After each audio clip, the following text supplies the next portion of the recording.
सुप्रभात मेरे प्रियजनों। मैं वैष्णवी। मैं कक्षा 7वीं में पढ़ती हूँ और आज मैं आपके साथ एक नया विषय लाई हूँ जो एक हिंदी पुस्तकालय में से है। उसका नाम है मधु श्रृंखला टर्म 1। तो टर्म 1 में से हम एक कविता पढ़ेंगे जिसका नाम है नदी, और उसके प्रश्न उत्तर भी हम आज ही पढ़ेंगे क्योंकि कविता बहुत छोटी है और इसमें हम जल्दी से सारी चीजें निपटा सकते हैं। तो हम जल्दी जल्दी से बातों बातों में कुछ चीजें पूछते हैं आपसे। पीने का पानी जो होता है वो किन किन वस्तुओं, किन किन स्रोतों से हमें प्राप्त होता है? पहला तो हमारा हो गया नदी। नदियों से प्राप्त होता है। हमारे पास जो वेल्स होते हैं, जो खाइयां होती हैं, उनमें से हम पानी निकालते हैं। ग्राउंड वाटर जो होते हैं उसमें से भी निकालते हैं। कितनी सारी हमारे स्रोत होते हैं जिससे हम पानी ले सकते हैं। क्यों आपके शहर के पास कोई नदी नहीं है? क्यों कोई शहर के पास नदी क्यों नहीं होती? क्योंकि वहां नदियों को मिला मिला के वहां पे घर बना दिए जाते हैं। और वहां पे क्यों नदी होती है, कुछ कुछ जगहों पे नदियां क्यों होती हैं? क्योंकि वह बिजली उत्पन्न करने में सहायक होती है। तीसरा प्रश्न है मेरा, ऐसे कौन से शहर हैं जो नदियों के किनारे बसे हैं? ऐसे बहुत सारे शहर हैं जो नदियों के किनारे बसे हैं। इसमें से आप कोई 2 शहर मुझे कमेंट बॉक्स में बता दीजिएगा। नदी कहाँ से निकलती है और कहाँ तक जाती है? नदी किसी एक पर्वत से निकलती है, या तो वो पिघल के निकलती है किसी चीज से, पर्वतों से पिघलती है जैसे गंगा होती है। वो पर्वतों से निकलती है और फिर वो समुद्र में जाके बस जाती है। तो मैंने आपको तीन प्रश्न पूछे थे। मैंने 3 के आंसर बताए और एक मैंने आपको कमेंट में दिया। तो इस पूरी कविता का माध्यम क्या है? इस पूरी कविता में जो प्रस्तुत कवि है वो नदी के संघर्षपूर्ण जीवन की कहानी का संपर्श कर रहा है, हमारे साथ बता रहा है हमें। पर्वतों चट्टानों से लड़ती हुई नदी आपके किनारे, जो किनारे होते हैं, किनारे बसे शहरों गांव को जीवन देती है। और वहां पे बहुत सारे लोग वहां आते हैं और कल्टीवेशन जिसे हम बोलते हैं, उपजाऊ फसल भी वहां अच्छी होती है। देश में उन्नति का मार्ग प्रशस्त करती है। उन्नति मतलब जैसे उन्नति होती है आगे बढ़ना, अवनति होती है नीचे झुकना। ऐसे करके हम बोल सकते हैं माँ की तरह दुलारती है। माँ की तरह दुलारती है तो रौद्र रूप भी दिखाती है अपना। रौद्र रूप मतलब जब सुनामी आती है, बाढ़ आती है, तो वो अपना रौद्र रूप दिखाती है। इस प्रकार अपने लक्ष्य की प्रतीक्षा करते करते वह अंत सागर में मिल जाती है। मतलब अपने लक्ष्य को ढूंढते ढूंढते वो खुद ही लक्ष्य बन जाती है। चलिए अब ये कविता पढ़ते हैं। क्षण भर रुककर विश्राम करो, क्यों नदी निरंतर बहती हो। तुम जब जब तुमको देखा पाया, तुम दौड़ धूप में रहते हो। लहरों पर लहर उठाती हो, तटबंधों से टकराती हो। संघर्ष स्रोत है जीवन का, तुम हंस हंस कर बतलाती हो। ऊर्ध्वाकार चट्टानों को लड़ लड़ कर तोड़ दिया तुमने। पर्वत समरस मैदान बने, रुख अपना मोड़ लिया तुमने। ताकत को ताकत से काटा, कमजोरों को पुचकार दिया। ऊंचे शिखरों पर वार किया और फसलों को चूमा प्यार दिया। हे क्रांति शांति की पयस्वरी, तुमको मैं केवल नदी कहूँ, या स्वतंत्रता संघर्ष कहूँ, या फसलों की जिंदगी कहूँ। तुम शहरों को भी प्यारी हो, तुम गांवों को भी प्यारी हो। दोनों को दूध पिलाती हो, तुम दोनों की महत्तारी हो। नंगल बाखड़ा रेहंद आदि तेरे जाए हैं छोने हैं। तेरी महानता के आगे पर्वत भी लगते बौने हैं। घर घर में बिजली बंद करके रोशनी बांटने जलती हो। कल और कारखानों में तुम धड़कन भरती हो चलती हो। तेरी लहरों में अंकित है संस्कृतियों का उत्थान पतन। तुमको देखा जिंदगी हंसी, तुम रूठी रूठा जीवन।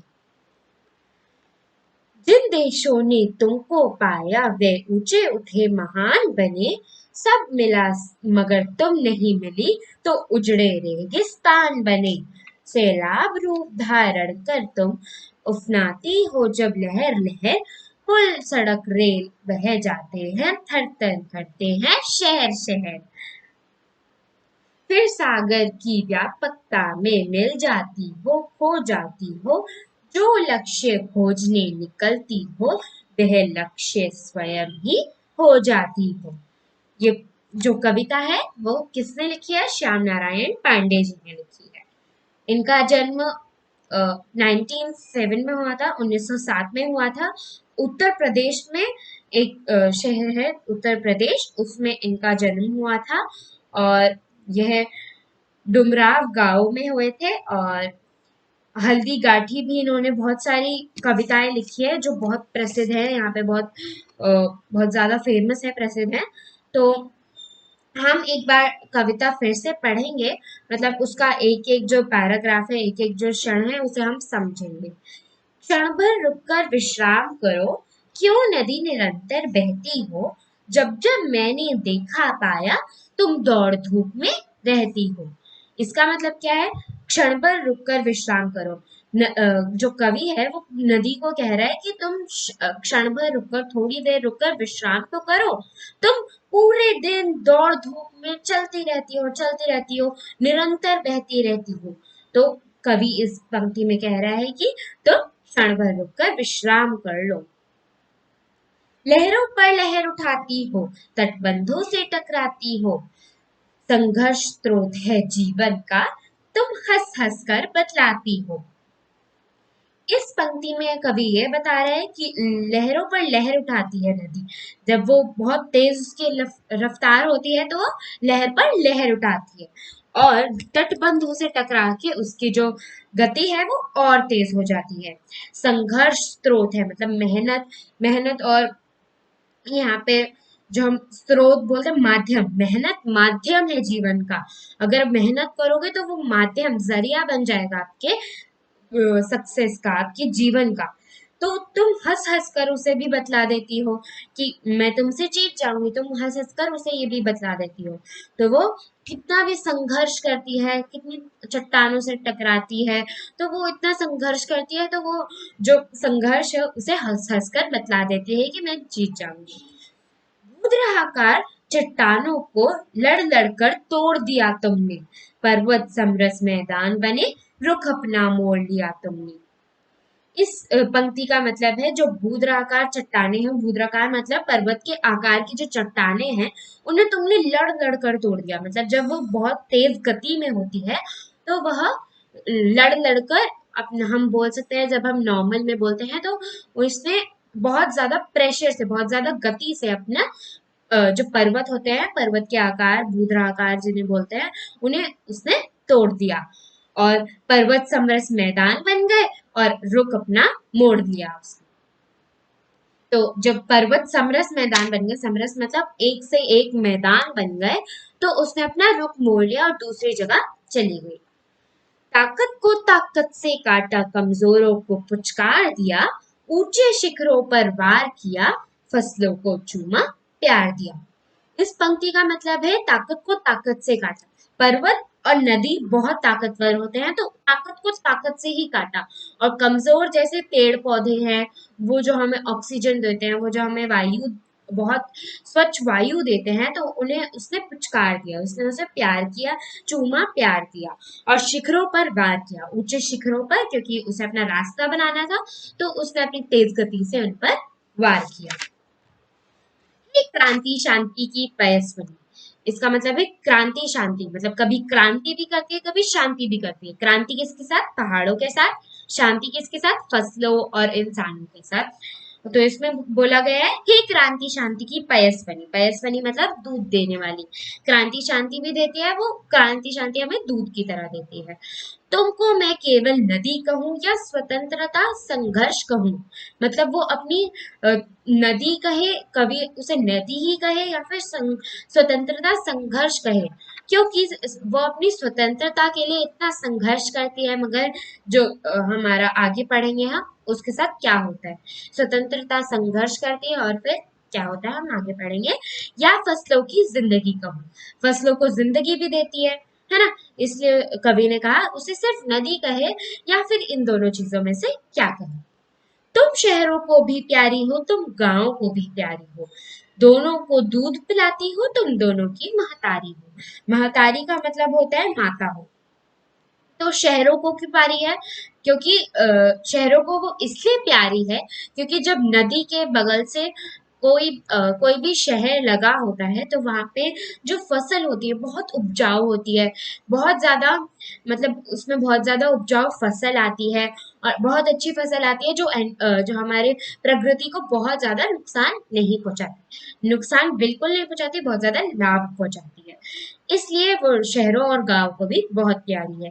और दोनों को दूध पिलाती है। दूध कैसे पिलाती है? उसका जो पानी है वो फसलों को दूध पिलाती है, इंसानों को दूध पिलाती है क्योंकि वो उसका पीने का पानी भी होता है, इसलिए वो हम सबको दूध पिलाती है, इसलिए वो हमारी माता है।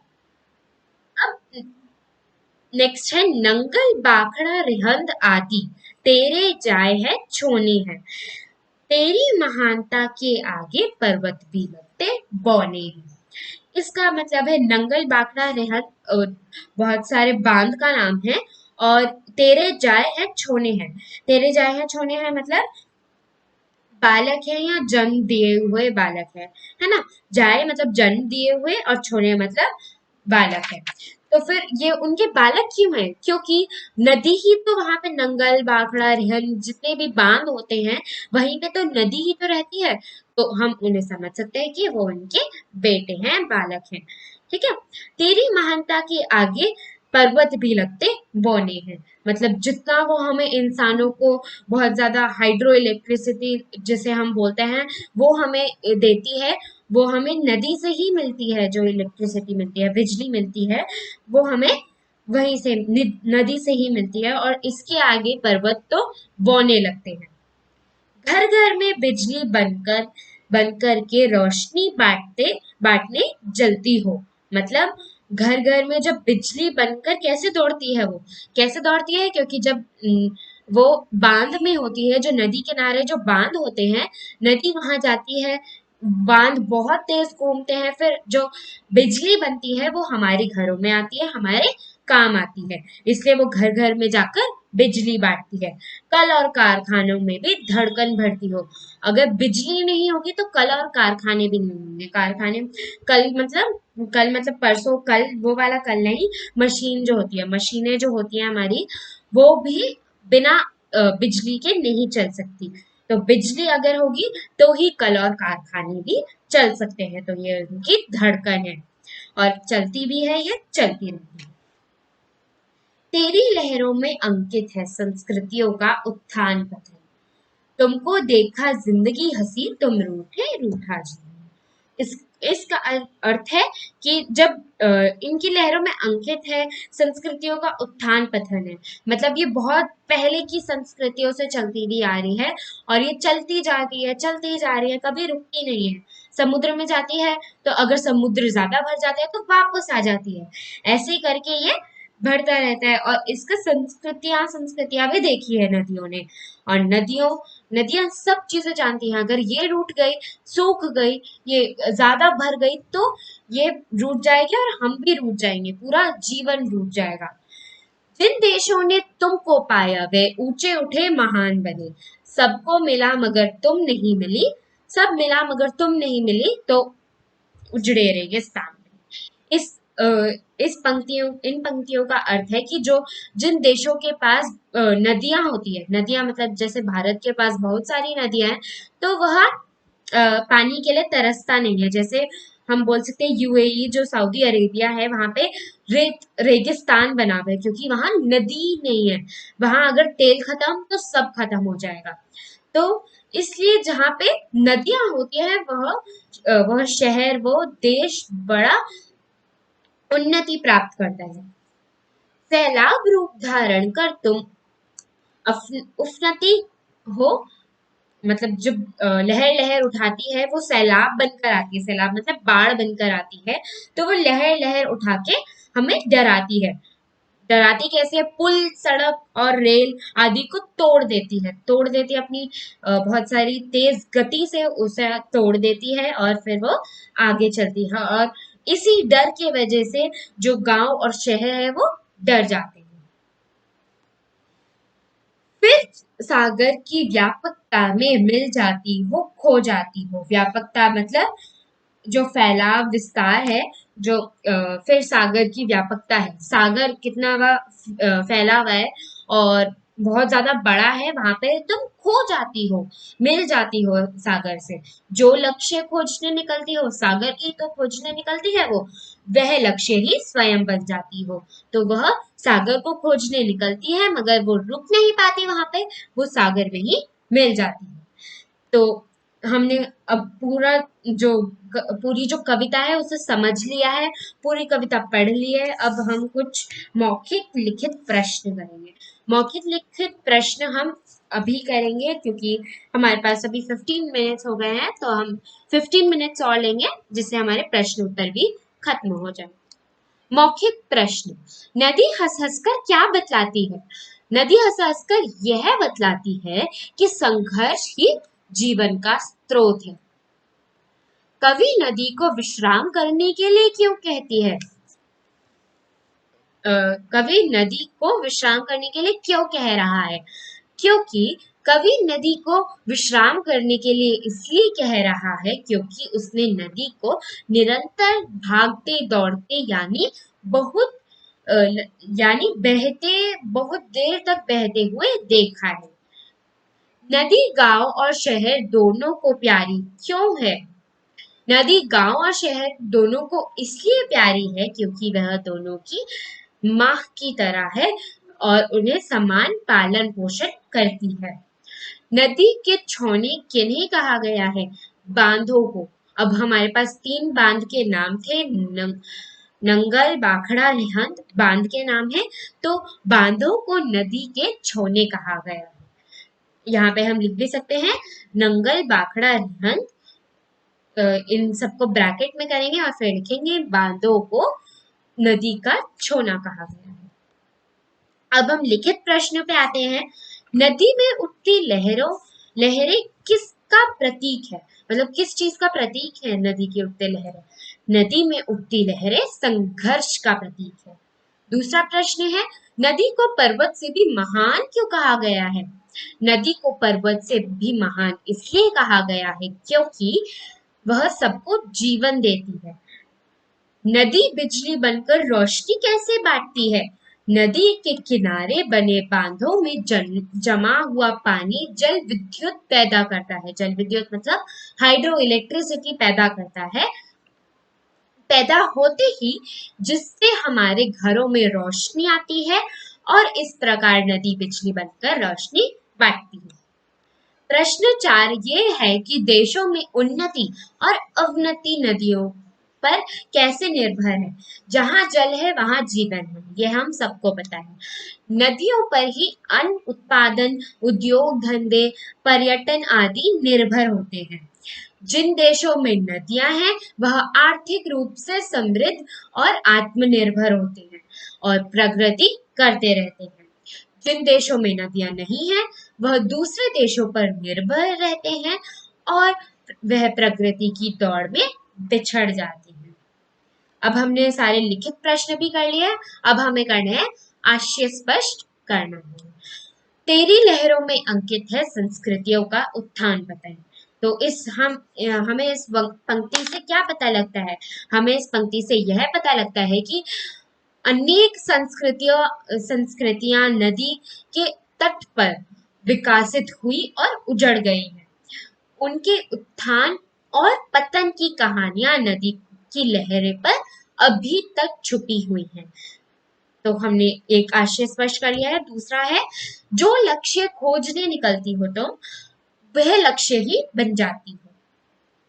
नदी का लक्ष्य क्या है? पहले हमें यह जानना है। नदी का लक्ष्य ये है, सागर जिसे खोजने के लिए नदी मीलों लंबी यात्रा करती है और सागर में मिलकर नदी स्वयं ही लक्ष्य बन जाती है। इसी इसी से अर्थात सागर के साथ एकाकार हो जाती है। अब हमें कुछ प्रश्न दिए गए हैं, हम उनके एक एक पंक्ति में उत्तर देने हैं। नदी के सैलाब रूप धारण करने का क्या परिणाम होता है?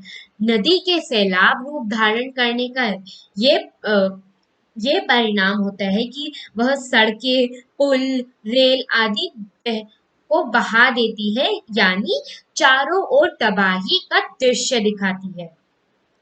दूसरा प्रश्न है, अंत में नदी किसमें मिल जाती है? यह प्रश्न बहुत ज्यादा सिंपल है और इजी है, इसे आप कमेंट सेक्शन में मुझे उत्तर देके बताएं। प्रश्न 3 और इसका लास्ट प्रश्न है, अंतिम प्रश्न, नदी स्वयं लक्ष्य कैसे हो जाती है? नदी सागर के साथ एकाकार होकर स्वयं लक्ष्य बन जाती है। तो हमने सारे प्रश्न उत्तर कर लिए हैं और हमने सारे मौखिक, लिखित, आशय स्पष्ट और जितने भी पठित गद्यांश थे, पठित गद्यांश जो हमने अभी 3 प्रश्न करे वो पठित गद्यांश थे।